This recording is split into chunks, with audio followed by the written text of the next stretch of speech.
Selamat pagi, siang, sore, dan malam.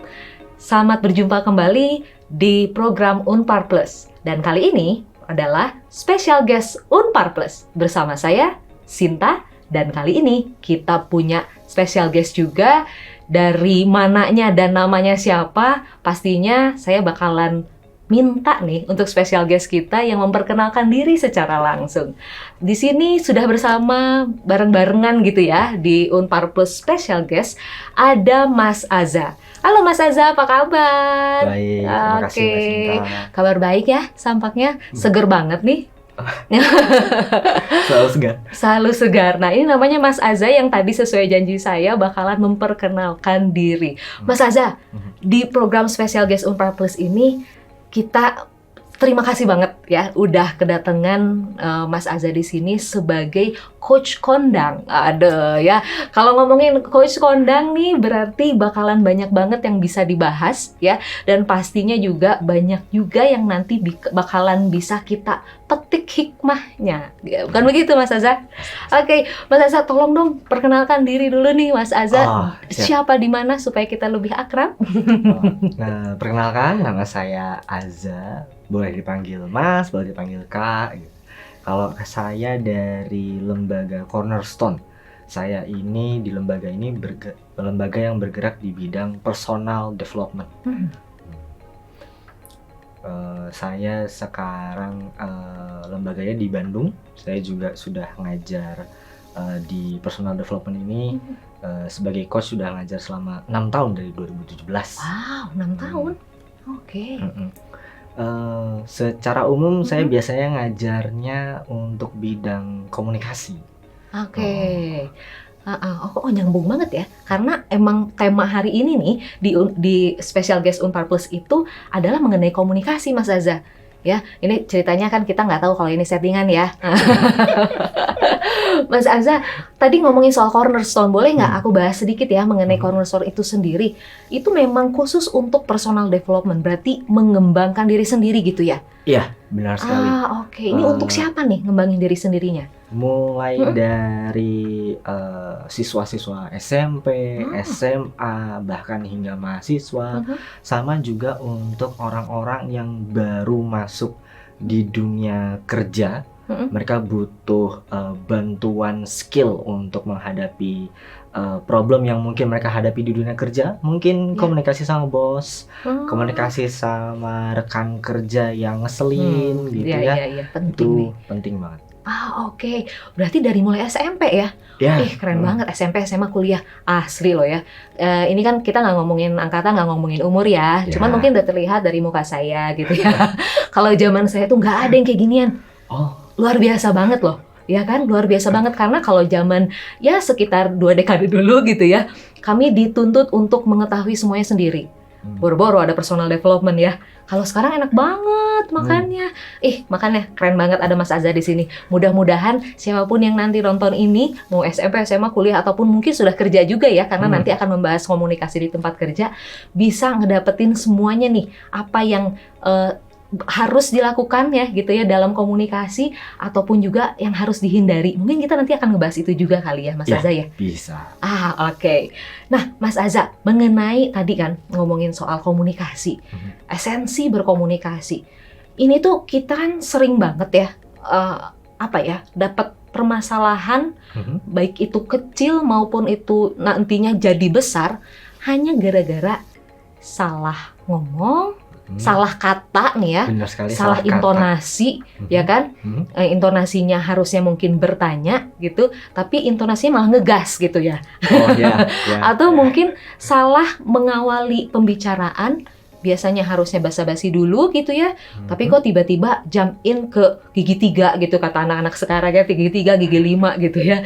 Nah ini sering kali menimbulkan permasalahan-permasalahan yang tadinya kirain kita kecil, tapi kok ternyata jadi besar. Emangnya sejauh mana sih pentingnya kita mengetahui cara berkomunikasi itu sendiri Mas Aza?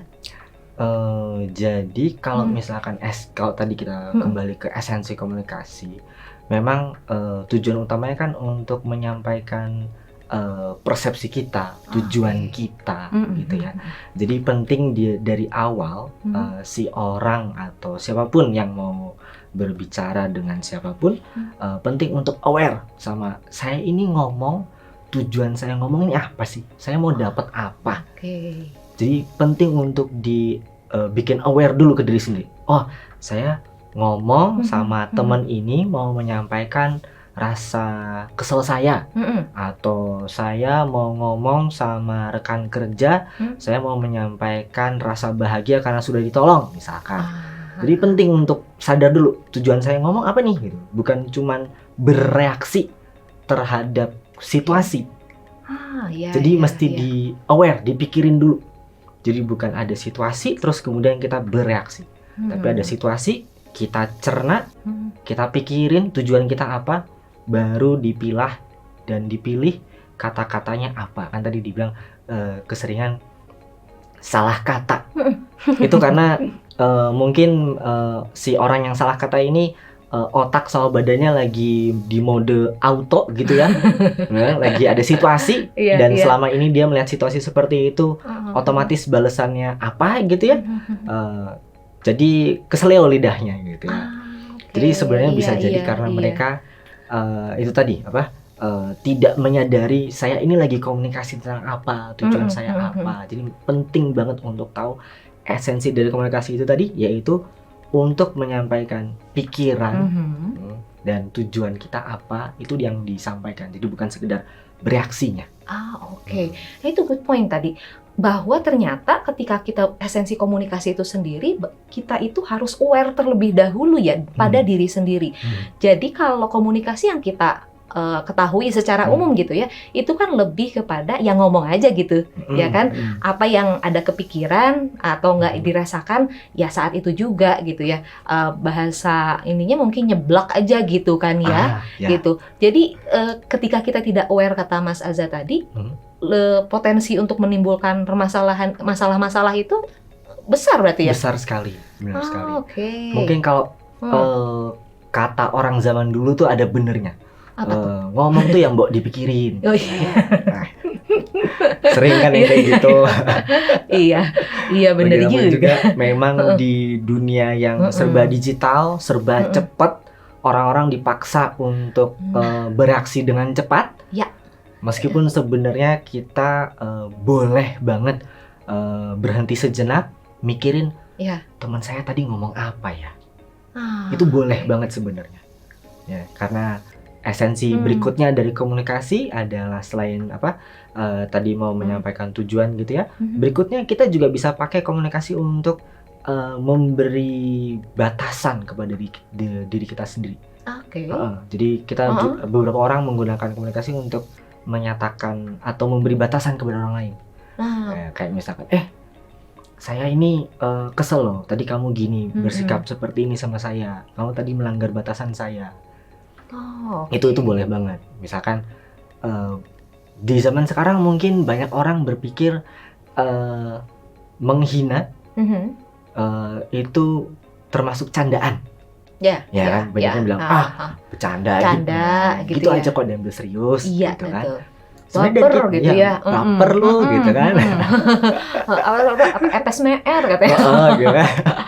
Jadi sebenarnya kalaupun si orang yang bilang yang bercanda itu mungkin bermaksud bercanda, tapi kita tetap boleh merasa candaannya kelebihan dan kita kesel dengan kemarahannya, kesel dengan candaannya itu boleh gitu. Jadi kita bisa berhenti sejenak, kita pikirin teman saya tadi beneran bercanda nggak ya? Atau saya ini boleh nggak ya sakit hati sama candaannya, meskipun tadi dia bilang candaan. Jadi itu tadi berarti salah satu esensi dari komunikasi, selain menyampaikan tujuan kita, kita juga bisa memberi batasan untuk diri kita sendiri kepada orang lain. Oke, memberi batasan dan juga memberikan jeda ya. Berarti kalau misalkan saya nih ya, kalau sekarang tadi karena disinggung mengenai digitalisasi, sekarang kan komunikasi udah sering banget menggunakan WhatsApp gitu ya, menggunakan sosial media ataupun juga platform-platform lain ya yang berbasis untuk komunikasi dua arah gitu dan jarak jauh. Nah, ketika kita menggunakan platform itu berarti kita diperbolehkan untuk tidak langsung membalas. Oh, boleh banget. Oke. Malah kalau dari Cornerstone, kami punya saran kepada seluruh pengguna WhatsApp. Ya. Boleh loh jadi geng abu-abu. Gitu. Mungkin ngerti ya. Jadi maksudnya kita boleh bikin settingan di WhatsApp kita untuk nggak kasih tanda checklist biru. Checklist biru. Nah, itu boleh ya? Boleh, karena itu justru membantu kita untuk memberi batasan ke orang lain bahwa saya ini nggak harus segera membalas chat dari dirimu. Mungkin saya lagi sibuk, mungkin saya lagi apa. Gitu.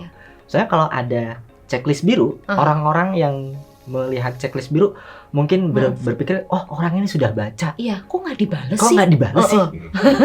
Malas jadi timbul permasalahan lain, bener ya? Jadi ada, mungkin di beberapa kondisi kayak misalkan lagi kondisi rapat atau semacamnya, mungkin ya kita bisa nyalakan checklist biru demi demi kelancaran dan kecepatan proses itu. Betul. Tapi kalau misalkan di luar hal tersebut, kita boleh kok mematikan checklist birunya gitu. Itu untuk memberi kesempatan kepada diri kita sendiri untuk mikir, oh teman saya ngebalas ngirim pesan seperti ini, saya pikirin dulu mau balas apa. Berarti bukan nggak sopan ya? Bukan tidak sopan. Justru lebih yang lebih bagus adalah kita memberi respect, memberi hormat kepada orang yang mau kita balas pesannya dengan cara berpikir bener-bener dipikirin saya mau balas apa. Good point. Lebih respect kayak gitu daripada segera balas terus ada kesalahan atau gimana gitu kan. Seadanya aja gitu ya. Seadanya aja gitu. Reaktif sekali. Oke, berarti memberi jeda itu sebenarnya bukan hanya untuk supaya kita lebih aware kepada diri sendiri aja ya Mas Azza ya, tapi juga ternyata bisa memberi respect kepada lawan bicara kita. Gitu. Bahwa yang saya kirimkan itu benar-benar setelah saya pikirin matang. Gitu. Ya, dan yang kita balas juga berhak mendapatkan jawaban terbaik dari kita, mungkin seperti itu ya, makanya kita memberi jeda ya. Benar sekali. Oh iya, berarti bukan nggak sopan ya kan, jangan baper. Udah dapat izin dari Mas Azza. Kalau mau biar lebih lancar, mungkin tips dari saya cuma sekedar sambil nunggu mikirin itu mungkin bisa kasih pesan singkat, tunggu dulu ya gitu. Itu boleh. Biar emang nggak dianggurin ya. Nggak dikacangin gitu. Dikacangin benar sekali. Bisa kasih pesan singkat dulu, tunggu dulu ya, mau aku ketik, itu boleh. Iya benar juga ya. Berarti itu adalah bagian dari memberi jeda, bagian dari awareness juga tadi ke situ. Nah, terus tadi masih ngomongin soal komunikasi. Berarti tadi kan saya bicarakan mengenai intonasi gitu ya. Dan juga bahasa tubuh itu bagian dari komunikasi Mas Azza ya? Benar sekali. Nah, berarti komunikasi itu sendiri kan ada yang secara verbal gitu ya, dan ada yang secara non-verbal. Nah, itu ketika kita tidak memahami, dampaknya gimana tuh Mas? Kalau kita tidak memahami, ya kemungkinan sangat besar pasti terjadi miscommunication. Yang diperbolehkan juga dalam komunikasi yang benar, yang asertif itu adalah kita boleh nanya ketika kita tidak mengerti. Kita boleh nanya ya? Kita boleh nanya. Tapi kalau takut gimana Mas? Kebanyakan maksudnya kan kalau dalam komunikasi gitu ya, takut nanya karena mungkin takut lebih seringnya takut dianggap nggak paham, atau mungkin lawan bicara kita ya ada situasi tertentu ya takut dimarahin gitu loh. Benar. Kadang-kadang kalau misalkan di dunia kerja kita nggak ngerti soal perintah atasan, atasannya kadang-kadang kalau dapat atasan yang agak susah dihadapi gitu, mungkin langsung naik nadanya gitu kan. Gitu. Atau misalkan di kampus sama dosen mungkin ada yang bales pertanyaan kamu kok seperti itu? Ya, ya. Dan itu, Tapi betul. boleh sekali, sebenarnya kita boleh kalau untuk masalah takutnya, Iya. bagaimanapun juga takut itu kan salah satu perasaan yang secara definisi kita tidak tahu apa yang akan terjadi. Itu definisi Oke. rasa takut Iya, ya. iya, iya. Karena kalau di komunikasi salah satu kan aware, Iya. kita juga harus aware sama perasaan, Iya. berarti aware sama definisi dari masing-masing perasaan. Mhm. Takut itu karena kita tidak tahu apa yang akan terjadi. Oke. Iya, iya. Bagi Romi juga, ini mungkin agak klise, kita harus coba. Bagi Iya. Romi juga kita harus coba. Iya. Kita mungkin bisa apa? Oh, saya mau coba sama dosen yang ini. Oh, ternyata dosen ini kalau ditanya dia tidak bersikap apa sih? Merendahkan saya. Kalau gitu saya bisa nih nanya sama dosen ini. Jadi kita perlu belajar dulu sama masing-masing orang, gaya tiap orang beda-beda. Tadi kondisi tiap orang juga beda-beda. Iya. Ya kan, mungkin ada yang lagi enggak bisa ditanyain, Iya. gitu ya. Tapi benar-benar juga harus ditanyakan. Harus ditanyakan. Harus ditanyakan. Oke. Nah, ini ngomong-ngomong nih ya, Mas Azza. Tadi kan takut gitu ya. Ternyata takut itu adalah buah dari ketidakpahaman atau ketidaktahuan gitu ya. Nah, ini saya tuh punya apa ya? Ada pengalaman, tapi memang pengalaman dari teman dekat gitu ya, teman dekat. Saya sendiri pun pernah mengalami ini gitu. Dan memang nampaknya gitu ya, nampaknya ini umum terjadi gitu ya. Jadi lebih kepada takut tadi, rasa takut tadi gitu ya. Contohnya seperti ini Mas Azza yang pernah dialami. Jadi kita tuh saya dulu pernah kerja di Jakarta gitu ya. Dan ketika kerja di Jakarta itu kan setiap weekend pulang tuh. Pulang ke Bandung gitu ya. Nah, bisa naik travel, kalau bisa kereta atau apalah gitu. Nah, kebetulan memang pada saat itu kami semua memiliki kendaraan pribadi yang dibawa ke Jakarta lah gitu. Nah, untuk efisiensi kita itu suka akhirnya bareng-barengan nih satu mobil gitu ya. Jadi kita disebutnya adalah grup tebengers gitu. Nah, masalahnya adalah yang dialami oleh kawan saya itu, dia selalu menjadi pihak yang ditebengin gitu. Dia selalu menjadi pihak yang ditebengin tuh. Dan jarak dari Jakarta ke Bandung kan lumayan gitu ya, lumayan banget, dan memang menguras bensin yang cukup banyak juga gitu ya. Nah, kejadiannya si teman saya itu akhirnya sebenarnya dia itu ingin menyampaikan, aduh sumsum dong gitu loh, steng dong gitu. Kalau nggak, yaudah deh, gue kan udah nyiapin mobilnya nih, bensinnya dari lu dong gitu. Nah, tapi itu tidak pernah terjadi. Jadi dia takut untuk menyampaikan itu ya? Betul, jadi itu tidak pernah terjadi. Dan karena dia adalah teman dekat saya tanya sama dia, apa sih yang membuat kamu akhirnya menghindar? Jadi setiap kali sudah mulai masuk ke hari Jumat nih, kan udah weekend kan, biasanya Jumat pulang tuh malam, dia main kucing-kucingan gitu. Jadinya biasanya kan kalau Jumat tenggo tuh jam 5 langsung go gitu kan ya, jam habis selesai kantor gitu ya, dia langsung pulang gitu, karena untuk menghindari kemacetan di beberapa titik tertentu di jalan Jakarta gitu. Nah, akhirnya dia bela-belain untuk pulangnya besok. Supaya nggak ditebengin gitu loh. Jadi kalau nggak ngebohong gitu kan, karena itu tadi dia bilang, saya takut gitu, saya takut nih Sin untuk nolak, nggak enak untuk nolak gitu ya. Pak, meskipun pada saat itu karena saya tidak berada di posisi dia ya gitu ya, jadi kenapa sih gitu ya. Nah, saya tidak memahami itu. Nah, mumpung nih sekarang ada Mas Azza gitu ya, dan sepertinya hal tersebut juga masih ada sekarang juga gitu ya. Meskipun mungkin nebengnya nggak dari Jakarta ke Bandung, mungkin dari arah jarak yang lebih dekat kali ya. Nah gitu. Nah, ini ada hubungan dengan takut tadi nggak sih Mas? Atau gimana nih caranya gitu supaya kita tuh, si teman saya tadi gitu ya, apabila mungkin ada situasi yang sama, akhirnya berani untuk mengungkapkan gitu. Jadi kalau dalam situasi seperti itu, pertama tentu saja tadi kalau kita arahin ke aware dulu, kita harus aware dulu sama diri sendiri, aware sama situasi, aware sama perasaan gitu. Soalnya beberapa mungkin ada yang merasa saya marah Iya. karena sebenarnya marah gitu, bukan Mm-mm. takut kayak saya marah, hak saya dilanggar gitu. Saya harusnya pakai bensin untuk liburan keliling Bandung di akhir weekend, Iya. bensinnya Habis. malah habis buat bantuin nganterin temen, gitu kan. Haknya dilanggar. Atau mungkin ada yang merasa malah sedih gitu, karena aduh saya kehilangan teman kerja yang bisa saya percaya gitu. Ternyata teman saya ini tukang morotin gitu kan, Iya, dia sedih kehilangan, aduh gitu kan, Nah, itu katanya morotin tuh. morotin kan. Atau itu tadi takut gitu, aduh Iya. saya nggak tahu nih, saya sebenarnya pengen ngomong tapi Mm-mm. saya nggak tahu apa yang akan terjadi kalau saya ngomong sama teman saya ini.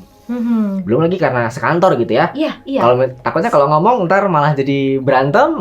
Berikutnya kalau kerja satu ruangan, Nah, itu dia. Takutnya nanti kalau minta tolong nggak ditolongin gitu. itu salah satunya ya. Mm-mm. Jadi kalau untuk menghadapi kondisi seperti ini, saya bisa kasih beberapa tips gitu ya, untuk meyakinkan orang-orang yang merasa dalam situasi seperti ini ya, supaya nggak takut. Saya kasih tips dan triknya dan tahap-tahap atau step by stepnya, gimana cara yang paling enak untuk menyampaikan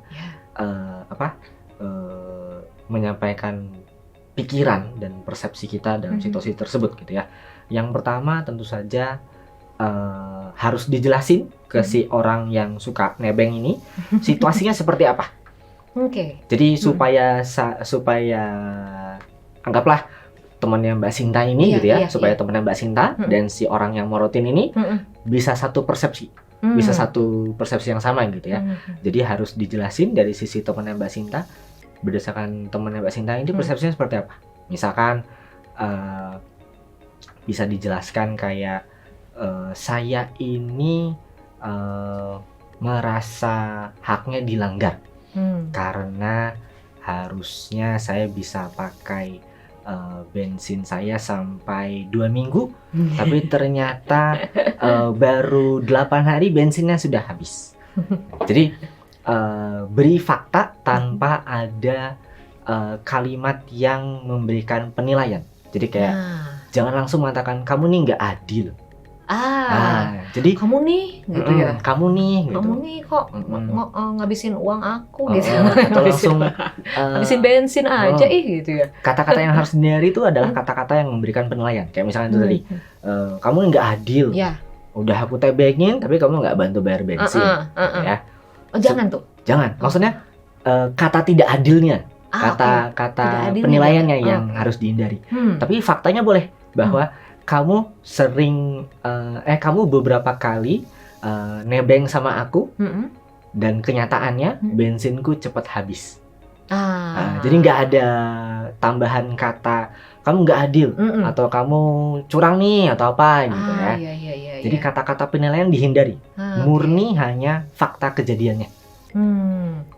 Supaya si orangnya enggak bales defensif atau bales marah. Kan rata-rata kalau sudah dituduh, dikasih judgement, penilaian, rata-rata orang langsung marah sekali. Jadi taktik pertama adalah kasih penjelasan situasinya tapi tanpa kalimat penilaian. Tanpa ngejudge gitu tanpa ngejudge. ya. Okay. Meskipun sebenarnya ya dalam hati sudah ada penilaian. Iya, tapi kita tahan tapi gitu kita ya. tahan supaya kita bisa satu persepsi. Itu tadi kita kasih kejadiannya, fakta kejadiannya apa. Karena bisa jadi si teman berdasarkan penilaian dia, meskipun kejadian yang sama, tapi dia punya persepsi yang berbeda. Iya kan? Iya banget ya. Ya kan? Bisa jadi si teman sebenarnya kayak, aduh, temanku baik banget gitu ya. Iya. Aduh, temanku ini sosialnya, jiwa-sosialnya tinggi gitu ya. Jiwa-sosialnya tinggi banget gitu kan. Si teman yang morotin ini bisa jadi dalam hati sebenarnya dia sangat bersyukur gitu ya. Mungkin sebenarnya kita positif thinking ya. Gitu. Mungkin sebenarnya di balik itu dia berdoa terus kepada Tuhan gitu ya. Waduh, teman saya baik sekali, mohon dong rezeki teman saya ini ditambah gitu. Tapi belum tentu dari persepsi si teman yang yang punya mobilnya gitu merasa kayak, duh gitu, bensinku habis gitu. Oke. Makanya perlunya itu ya menyampaikan fakta itu. Faktanya dulu. Faktanya dulu karena Faktanya bisa aja dulu. jadi salah persepsi. Bisa ya. jadi salah persepsi gitu. Bisa Iya, jadi meskipun kejadiannya sama, tapi persepsi si yang punya mobil dan si persepsi yang numpang melo itu tadi persepsinya beda. Oke, Ya kan? beda. Jadi samain dulu persepsinya. Ya. Situasinya dijelasin tanpa ada kalimat penilaian atau kalimat judgment atau kata-kata judgment. Oke, itu satu tuh. Itu satu. Heeh. Terus yang kedua, bisa dibilang sebenarnya semua orang itu punya kemampuan untuk bersimpati atau berempati sebenarnya.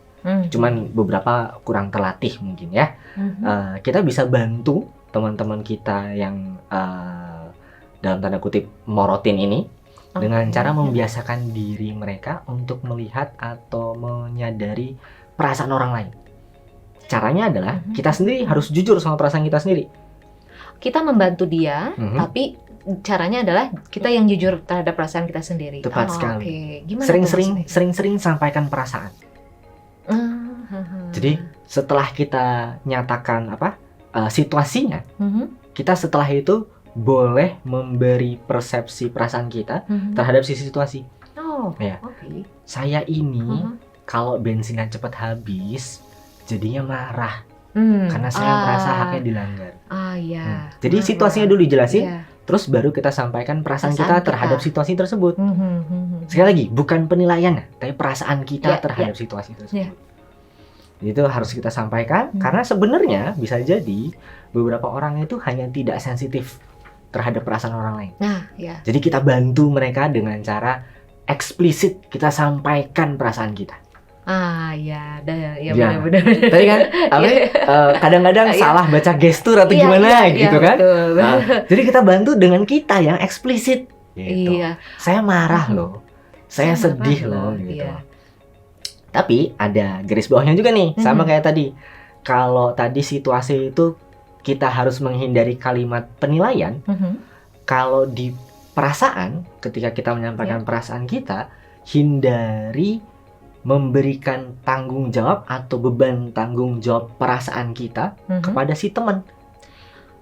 Jadi kalau misalkan tadi contohnya adalah sedih, gitu ya, kita jangan sampai dia yang harus bertanggung jawab atas kesedihan kita gitu. Benar sekali. Jadi kalau kita merasa marah, saya marah nih karena hak saya dilanggar. Karena bensin yang harusnya bisa bertahan 2 minggu habis 8 hari. Karena dipakai untuk hal-hal yang tidak saya inginkan. Gitu ya. Di situ kan tidak ada mengatakan, di kalimat yang barusan saya bilang itu tidak ada bagian karena saya nganterin kamu gitu. Karena kamu terus minta tebengan saya, gitu kan. Jadi itu kita hindari gitu. Berarti penilaian dihindari. Dan perasaan bertanggung jawab atas perasaan kita pun dihindari. Jangan sampai ada. Jangan seperti itu. Yang ketiga apa nih, Mas? Yang ketiga itu berikutnya adalah sampaikan boundaries. Jadi setelah kita menyampaikan perasaan gitu ya, kita mesti kasih tahu ke si orang yang numpang itu tadi. Bahwa batasnya saya itu segini, misalkan kalau tadi anggapnya minta diantar pulang tiap akhir pekan gitu ya. Kita bisa kasih batasan, saya mau mengantarkan 2 kali atau 2 pekan dalam sebulan. Misal gitu. Jadi kasih batasan yang jelas. Dijatah gitu ya. Dijatah gitu. Karena seringkali kalau boundaries itu kebanyakan orang kalimatnya larangan. Jangan numpang. Jangan numpang ya gitu. Atau jangan sering-sering. Atau kalau misalkan secara umum gitu ya, mungkin yang sudah punya anak gitu ya, mungkin pernah bilang jangan lari gitu kan, jangan lompat-lompat gitu. Akan lebih bagus dikasih boundaries itu yang bolehnya apa. Boleh nebeng sebulan 2 kali ya, gitu. Sebulan 2 kali. Atau kasih syarat tadi, boleh nebeng tapi bantuin bensin dong gitu. Berarti sebenarnya dalam komunikasi yang tadi itu untuk untuk mengatasi kali ya, mengatasi takut tadi nggak enakan gitu apa segala macam, gaya komunikasinya berarti kita harus lebih tegas gitu atau Tegas. Kalau Uh-uh. kalau bahasa yang zaman sekarang gitu Iya, ya, karena tegas banyak orang yang salah mengartikan jadi galak? galak, keras gitu ya. Meskipun sebenarnya ya Iya. tegas itu bagus, tegas itu bukan berarti galak atau keras gitu ya. Iya. Kalau bahasa sekarang tuh bilangnya asertif. Oh, asertif. Asertif, tepat Oh, sekali. Jadi tegas dan jelas juga kali ya ya. tegas dan jelas. Jelas tuh apa? Kalimatnya itu berarti Hmm. enggak terlalu banyak basa-basinya gitu ya. Bold gitu ya. Bold gitu. Oh, Karena kalau hmm, misalkan basa-basi itu kan mungkin hanya dalam situasi tertentu, Iya, mungkin iya, kita iya, lagi iya. ngobrol di pesta Iya, iya. gitu ya. Itu oke gitu. Tapi kalau dalam Oke. kondisi kita lagi mau menyelesaikan suatu konflik, kayaknya basa-basi Udah, malah ya, bikin gitu. jadi ribet ya. Jadi gitu ya. ribet malah nggak kelihatan apa sebenarnya Iya, permasalahannya. iya, iya. Berarti bold and assertive ya. Mm-mm. Bold and assertive ini kalau karena tadi dibahas nih ya sama Mas Aza, bold and assertive berarti bold and assertive communicator ya. Iya, Menjadi tepat sekali. seseorang yang bisa berkomunikasi Secara jelas dan tegas terus secara asertif juga. oke. Nah, ngomongin mengenai bagaimana nih caranya menjadi seorang komunikator gitu ya, ataupun juga yang bisa berkomunikasi dengan bold and assertive tadi atau jelas dan tegas, ini kita punya juga course di Unpar Plus. Ya, jadi di Unpar Plus itu ada course juga mengenai bold and assertive communicator yang memang bisa diakses di unparplus.com. Jadi bagi para pemirsa di sana yang memang ingin penasaran nih gimana caranya untuk lebih bisa lagi mengatasi komunikasi dengan teman, rekan ataupun juga di tempat kerja ya dengan cara yang Mas Aza tadi bilang bold and assertive itu. Bagaimana caranya bisa menjadi komunikator yang handal juga gitu ya. Itu bisa mengakses langsung di unparplus.com dengan course kita yaitu Bold and Assertive Communicator. Gitu ya, dan nanti juga akan diisi oleh dari Corner Dari Plus. Cornerstone juga? Corner Plus. Kenapa jadi Corner Plus? Unpar Plus dan Cornerstone. Jadinya Corner Plus. Kan plusnya adalah Mas Aza, ya kan? Si coach handal. Nanti diisi oleh Mas Aza juga berarti ya? Iya, di situ juga tidak hanya satu kejadian seperti yang orang yang suka numpang mobil, ada situasi-situasi lain mungkin karena di kehidupan situasi yang kita hadapi tidak hanya hal seperti itu gitu ya. Itu juga bisa dibahas. Oke, pastinya lebih dalam lagi ya. Tepat Kalau sekali. misalkan di course itu ya, karena pembahasannya kalau tadi ya soal tebeng-tebengan nih, mungkin nanti akan ada lebih dalam lagi ya. Iya. Belum lagi tadi di awal yang gimana cara kita aware sama situasinya. Gitu kan. Iya.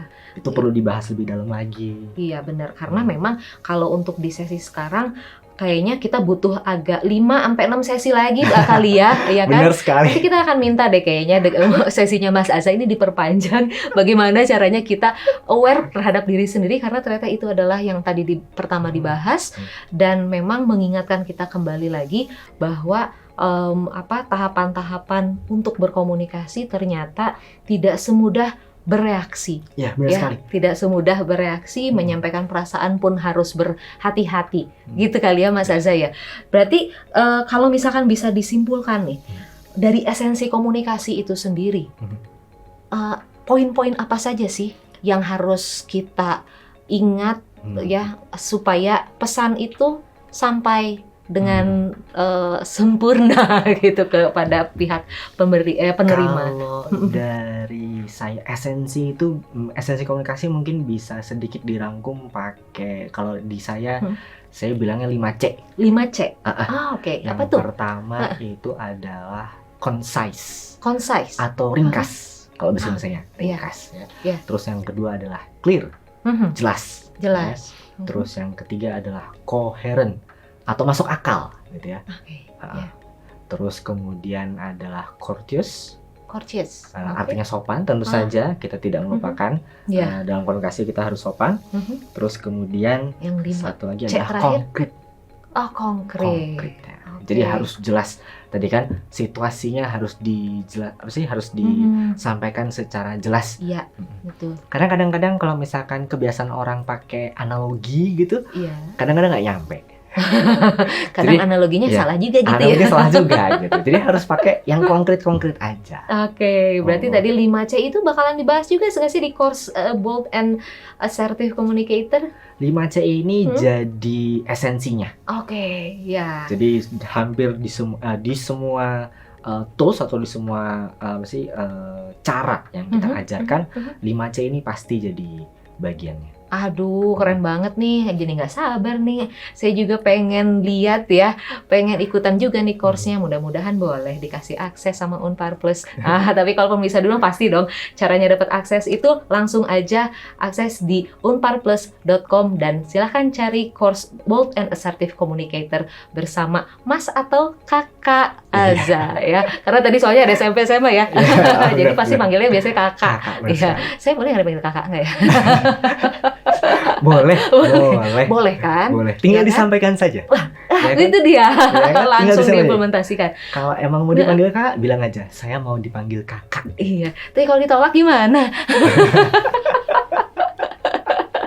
Nah, itu balik lagi ya. Nanti ada di 5C itu sepertinya sampaikan dengan jelas. Ya, tadi saya panggil kayak kakak. Oke, Mas Aza, saya nampaknya sudah banyak sekali mendapatkan insight nih mengenai esensi komunikasi dan juga tadi beberapa ada permasalahan yang mungkin memang di masa lalu tapi rasanya masih relevan juga di sini. Saya akhirnya mendapatkan juga dibukakan bahwa oh ternyata nampaknya orang itu seperti itu ya dulu gitu ya. Dan yang dapat banget gitu ya bahwa ternyata kita harus aware dulu ya sama diri sendiri sebelum kita menyampaikan sekitar kita juga. Situasi juga. Iya, oke, wah ini berharga banget nih ya apa yang sudah didapatkan karena memang kalau misalkan bisa disimpulkan sedikit kali ya, kita menganggap komunikasi adalah hal yang biasa karena setiap hari kita lakukan. Benar sekali. Tapi ternyata lebih dalam dari Lebih itu. dalam. Bahkan sampai dibuat course sendiri ya kan dan ahli nanti bersama ahlinya gitu ya. Nah, mudah-mudahan Mas Aza apa yang sudah kita obrolin pada hari ini gitu ya bisa menjadi inspirasi untuk teman-teman yang nanti menonton acara di Special Guest Unpar Plus ini gitu ya, dan mudah-mudahan juga bisa membuat kita menjadi lebih baik. Oke, Mas Aza mungkin ada pesan terakhir nggak nih yang mau disampaikan kepada para pemirsa Special Guest Unpar Plus nih? Secara sederhana, kalau rangkuman dari saya seperti itu ya, komunikasi yang asertif itu bukan berarti kita agresif. Jadi asertif itu berarti kita menyampaikan perasaan kita apa adanya. Itu. Oke, berarti nggak perlu takut lagi Nggak perlu diporotin orang ya. Oke, Mas Aza, terima kasih atas kehadirannya di Unpar Plus. Mudah-mudahan ada kesempatan lagi kita berjumpa di lain waktu dan di lain segmen mungkin ya. Nanti kita akan membahas lagi yang lebih seru-seru lagi. Barangkali itu, Mas Aza, terima kasih banyak. Terima kasih banyak ya, juga semoga atas kesempatannya. berkah apa yang sudah kita bahas hari ini. Baik, terima kasih. Kami Terima dari kasih. program Special Guest Unpar Plus pamitan undur diri. Bye-bye.